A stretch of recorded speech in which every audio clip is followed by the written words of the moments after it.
Yo, what is good, everyone, and welcome back to the Mayo Media Network. My name's Griffin Swanson, and I'm here to break down the Thursday night football game between the New York Giants and the Washington football team. We're going to kick it off with a couple of prize picks that I like for this game. We're going to dive into that DraftKings Showdown slate right after that. But before we do that, don't forget to hit that like and subscribe button to the Mayo Media Network channel. Pat and his team at the Mayo Media Network got football content coming out all week long, Monday through Sunday, all season long as well, and you don't want to miss out on any of that.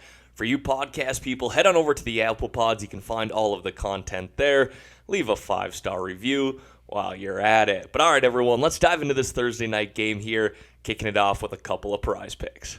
So we're over on the PrizePicks.com website here now. Like I said, I got two different picks that I like for this Thursday night game. If you have not signed up for PrizePicks.com yet and you want to do so, make sure you use code MMN upon sign up for up to a $100 match deposit. Folks, it is completely free money as soon as you put your deposit in. PrizePicks will match that. You don't have to put $100 in. You want to put in 50, they'll match that. You want to put in 20, they'll match that as well. Again, just make sure you use code MMN upon sign up to get that match deposit. Now, like I said, I'm looking at two different picks here that I like for this Thursday night slate. First one is going to be a rushing yard prop, and you can see here there's a number of different props that we can choose from, number of different sports as well. You can see they have those Sunday props out here too, but the first one I'm really looking at for Thursday then is going to be Antonio Gibson's rushing prop, 68.5 yards. I'm going to take the over on that. We saw Ryan Fitzpatrick, the quarterback for the Washington football team, go down with a hip injury last week. He's going to be out for about 6 to 8 weeks, and they're going to want to lean on Antonio Gibson here going forward. He had 20 carries last week, had 5 targets as well. Obviously, the targets don't impact his rushing prop, but just good to see him getting involved in all aspects of this offense. He had 20 carries last week for 90 yards against a much tougher defense, in my opinion, against the Los Angeles Chargers. Now they get the Giants here, who should be a softer matchup. Your only concern would be that they stack the box on Gibson here, making Heineke throw the ball. But even then, I think this prop is just a little bit too low. Looking on two different projection sites here right now, one has him at 86 yards for this Thursday, the other one at 77, so both clear above this 68.5 yard rushing prop. I like that, taking the over there. Wouldn't be surprised if he touches the ball another 20 plus times in this game on Thursday night. And then the other prop that I like there is going to be a receiving prop, so let's pop on over to that. And that's going to be Kenny Golladay here, taking the over at 49.5 receiving yards. That seems a bit too low to me as well. I know he's new to this offense, but did see 6 targets in week 1, reeled in 4 catches for 64 yards, and 3 of those catches came in the second half for 47 receiving yards. So maybe a bit of rust there in the first half between him and Daniel Jones, but started to build a little chemistry there in the second half, hoping they can build on that here for Thursday night. This is a guy who can make contested catches, catch the deep ball, and should be able to beat these Washington football cornerbacks. So again, I like the over here, looking at two different projection sites. One has them at 57 yards, the other at 64. So both of those coming in at the over. Like I said, I like the over there for both of these picks here then, and you can approach this two different ways, the flex play or the power play. If you go the power play route, you will need both picks to hit, but it does increase the payout. Again, use code MMN upon sign up for up to a $100 match deposit. It is completely free money. Again, as soon as you put your money in, PrizePicks will match that. So if you do that here for Thursday night, you're essentially playing with house money. But all right, folks, that's the two picks that I like here. Let's dive into this spreadsheet next. Now, for those of you who are new to these spreadsheet videos here, first and foremost, listing out those Vegas odds here in the top left-hand corner. You can see the Washington football team right now sitting as a home favorite with a minus 165 money line, and the Giants coming in there at plus 145. And then we got an over-under here of 40.5. Certainly doesn't look like this one is going to turn into a shootout. Directly below that, listing out some showdown stats from 2020 as well. I'll go through these pretty quickly here, but certainly feel free to take a screenshot of these and save them on your end. So the first one that we got there then, see these are showdown stats from the top 1% lineups. Number one, 92% of all showdown lineups rostered at least one quarterback, and 96% of those top 1% lineups did as well. Number two, 33% of all lineups rostered a wide receiver at captain, and 31.4% of the top 1% lineups did the same. This leads all positions when it comes to captain production. Number three, there 57% of the top 1% of lineups rostered a captain from the team favored to win. So in this example here, the Washington football team. Number four, running back, an opposing quarterback, wide receiver, or tight end was included in 88.9% of winning lineups that rostered a quarterback, wide receiver, or tight end from the other team at captain. Number five, ignore defense and kickers in the captain spot. This very rarely works, only 1.1% of the time in the top 1% lineups. And number six there, don't play more than two kickers or defenses in the same lineup. Usually one is fine. With a low scoring over-under here, you could probably get away with two, maybe the kickers, maybe a defense. I do like the Washington football team defense in this matchup here, but certainly don't want to get too carried away with that either. All right, now we're going to dive into my favorite plays here for this slate, kicking it off with the captains. Again, always listing out a captain from both sides of this game. Starting with the Washington football team there, Antonio Gibson. Talked about him as a prize pick here today, and I mentioned I'm expecting the football team to lean on him in this game. The opportunity should definitely be there. It was there in week one, had 20 carries and 5 targets. 25 touches total is really what you're looking for. I expect him to get that in this matchup as well, and might even see a few more targets or a few more rushing attempts as well. Really depends how the game script goes, but ultimately should be involved to say the least. Had 90 rushing yards last week, just 10 yards shy of hitting that 3-point DraftKings bonus. And again, I think he should be able to do something like that here in this matchup. I do think it's a softer defense that he's playing against compared to what he saw on Sunday against the Chargers. Ultimately, it comes down to opportunity and volume here, and I would not be shocked if Antonio Gibson leads the entire slate from running backs and wide receivers with opportunity, which is why I like him in the captain spot here for Thursday night for the Washington football team. And then on the Giants side of things there, I'm going to roll with Kenny Golladay. Again, the prize pick that I mentioned here for Thursday night. So the two captains that I like are also the prize picks that I like for the Thursday night game. I love the upside that he has. You know, I mentioned it during the prize pick segment as well. He really started to build a little chemistry in the second half with Daniel Jones in that game against the Broncos. Had 3 catches for 47 yards in the second half and had 64 yards total. He's got good touchdown upside, was making contested catches in that game against the Broncos, and that's what he's been notorious for since he's entered the league, so really good to see him doing that. I know he kind of missed a lot of time last year with that hip injury, but seems good to go here for this year. So I really like to see that. Again, those contested catches showed me that Kenny Golladay is kind of getting back to his game, and I'm hoping we can get him at lower ownership, at least from these Giants wide receivers. I think a lot of people are going to resort to Sterling Shepard after what he did on Sunday. You can see him there listed as a flex play, and I certainly don't mind him as a captain play either.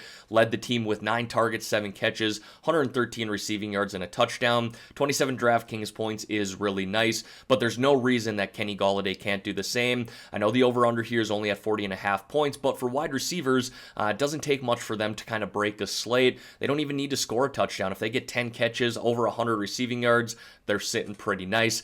That's a pretty good statistic line. I don't know if Kenny Golladay is going to be able to get there, but the ceiling score for Golladay is certainly around 30 DraftKings points. Now moving on down here to the flex plays, going to kick it off there with Daniel Jones. I think you can put him in the captain spot as well, especially considering the rushing upside that he does have. We saw it a number of times last year when he wasn't stumbling on his way to the end zone, but he did have 6 attempts for 27 yards in week 1 as well. Did score a rushing touchdown, and on top of that, he does have a number of weapons here that he can throw to. Just talked about Kenny Golladay, Sterling Shepard there. Darius Slayton got involved in week 1. I believe he had 7 targets. And then you have the tight end there, Kyle Rudolph. I don't know how much Saquon Barkley is going to get involved this week. Look, he's obviously talented, right? We all know that. But it comes down to the opportunity again. Maybe he only needs 10 touches in this game to have a successful night. We know that he can take one to the house from 50-plus yards out. I just don't know if I'm there quite yet, especially in this matchup here against the Washington football team, who does have a really solid defense, especially that defensive line. So I think they're going to be able to create pressure on Daniel Jones all night. And so I'm not there for Saquon quite yet. I wish I could be. By all means, you might be able to get him at lower ownership, but just know he might not touch the ball more than 10 to 15 times. And that might be enough for him, like I said. But as you can see listed below, I do have Devontae Booker, who I want to talk about. A complete punt play, the backup for Saquon. But he did run 14 routes last week on 45 of Daniel Jones dropbacks. So going back to Daniel Jones here, can put him in the captain spot. He's got a number of weapons that he can throw to, and the rushing upside is definitely there as well. And then we got Sterling Shepard there, who I just name dropped. Certainly don't mind him in the captain spot for the Giants either. I do prefer Kenny Golladay and think we can get Golladay at lower ownership.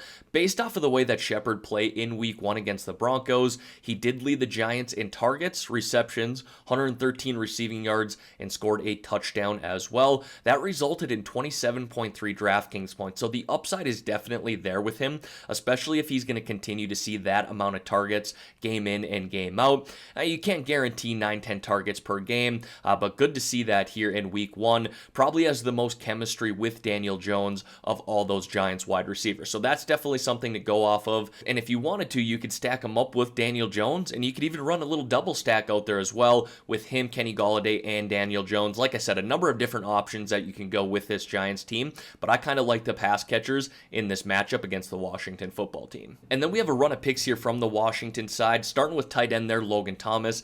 Definitely think he's in captain consideration as well. Did catch all 3 of the targets thrown his way in week 1 against the Chargers, and all those targets actually came from Taylor Heinicke. So hopefully that Thomas will kind of be a safety valve for him in week 2 here. Heinicke has not been a guy who started a lot of NFL games, so I don't think it's going to get too crazy on the Washington side of things. That's why I like Antonio Gibson. Expect them to lean on him. And Logan Thomas, like I said, he can run those short intermediate routes, and it might be a safety valve for Heinicke. I do like the upside that he has. He has that touchdown upside week in and week out. And from a pass catcher's perspective here from the Washington football team, if you're the Giants defense, your number one goal should be shutting down Terry McLaurin. I think we'll see a lot of James Bradbury, their number one cornerback, play against McLaurin. Another reason why I like Logan Thomas on Thursday night. Washington football team defense here, they are expensive, but I think they could have a big day against this Giants offensive line. There's a lot of talent on that defensive line for the Washington football team,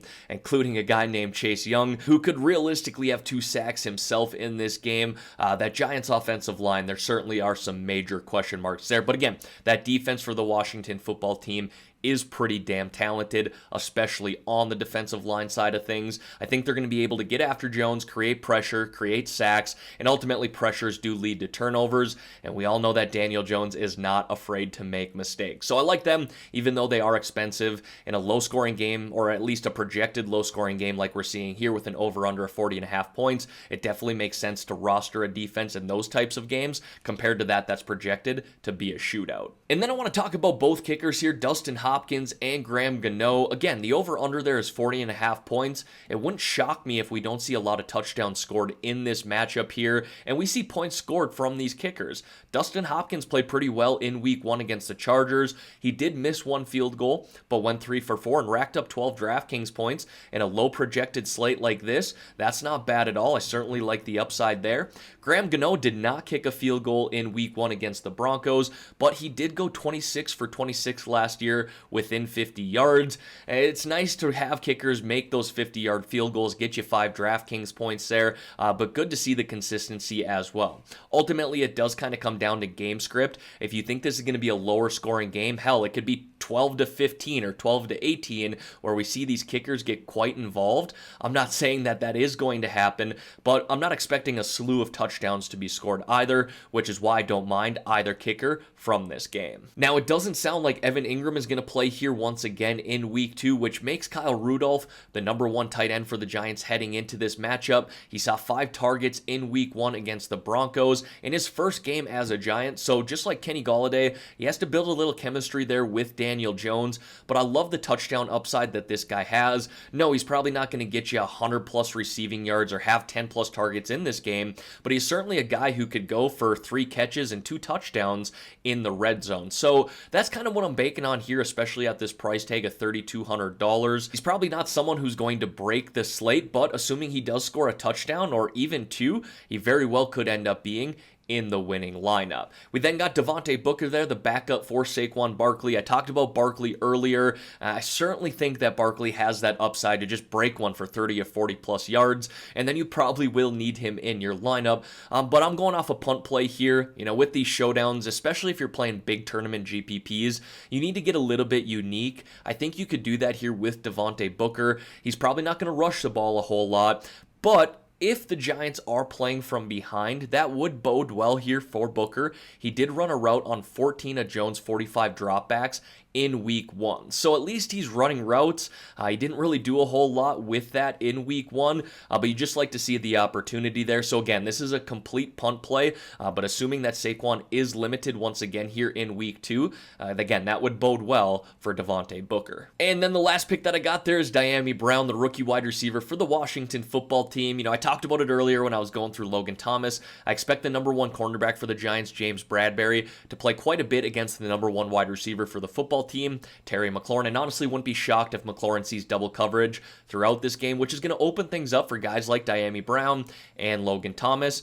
And Brown here was tied for second in team targets once Heineke got in the game on Sunday for Fitzpatrick, and Brown was actually his top target in the preseason as well, leading the team with 6 targets. So a little bit of chemistry there between Dyami Brown and Taylor Heineke. I really like to see that, especially at this price tag here of $1,400. If he sees 5+ targets in this game, he should be able to smash his value. But all right, everyone, that is going to wrap up the video here for today. As always, thank you all for taking the time out of your day to watch these videos. I really do appreciate that. Don't forget to hit that like and subscribe button. Like I said, Pat and his team at the Mayo Media Network got football content coming out all week long, Monday through Sunday. You don't want to miss out on any of that. And for those of you who do want to sign up for PrizePicks, make sure you use code MMN upon sign up for up to a $100 match deposit. Let's have a great day here, folks. Let's win some money on this Thursday night football slate. I'm out of here.